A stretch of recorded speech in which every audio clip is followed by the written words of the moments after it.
নদী ও প্রকৃতি। কবি মোহাম্মদ হাবিবুর রহমান।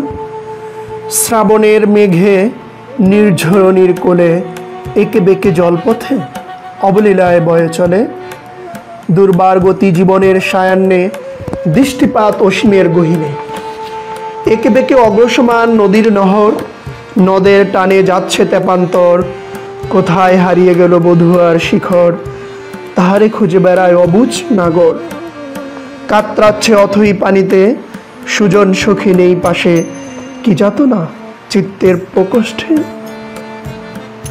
নদীতে একসময় চলতো ব্যবসা বাণিজ্য, আজ পানি শূন্য অনেক জলাশয়। মানুষের জীবিকায় পড়ছে নেতিবাচক প্রভাব। সবুজ ঘাসে জীবের খাদ্য উপকরণ, সৌর বিদ্যুতে পরিবেশ সচল, গাছগাছালিতে নিরাপদ জীবন। প্রকৃতি বিমোহিত সবুজের আড়ালে হাহাকার বিবর্ণ জনপদে। কোথায় যেন তুমি অসহায়, কাঁদছ কেন হে বিহারিণী?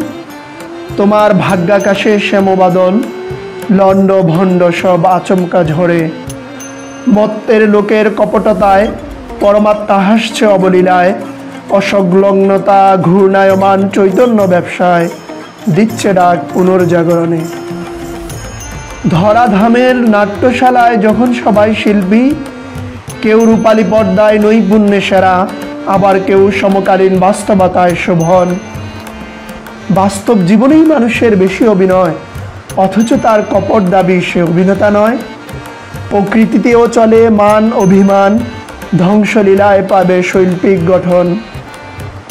অভিব্যক্তি প্রকাশে যেন মুন্সিয়ানা, বাংলায় কোথায়ও গালি আবার কোথায়ও বলি। উন্নত দেশে নেই যে তার বালাই, বাংলায় সুবিধা মতো নানান অভিব্যক্তির প্রকাশ ঘায়েল করতে বদ্ধপরিকর।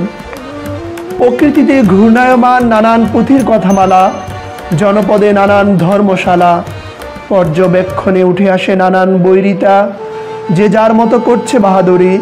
পরিবর্তনে নেই সুরের লয়, সুবিধাবাদীদের দৌরাত্ম সবসময়।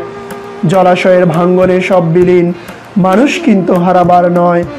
ফিনিক্স পাখির মতো আবার জাগবে এক সময়। উত্তরের দুঃখ তিস্তা নদী, নীরের অপেক্ষায় বেকুল। হিয়ার মাঝে রক্তক্ষরণ, অমানবিকতায় দিশেহারা কল্লোল। রঙ্গপুরের সভ্যতায় ঘাঘট নদী, শহরের ফুসফুস খ্যাত শ্যামা সুন্দরী।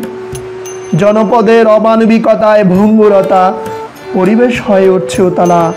মানুষের জীবন আচরণে নেই প্রশান্তি, জলাশয়ের টেকসইতে অপরূপ প্রকৃতি। জনপদে নেমে আসুক অপার অভিব্যক্তি।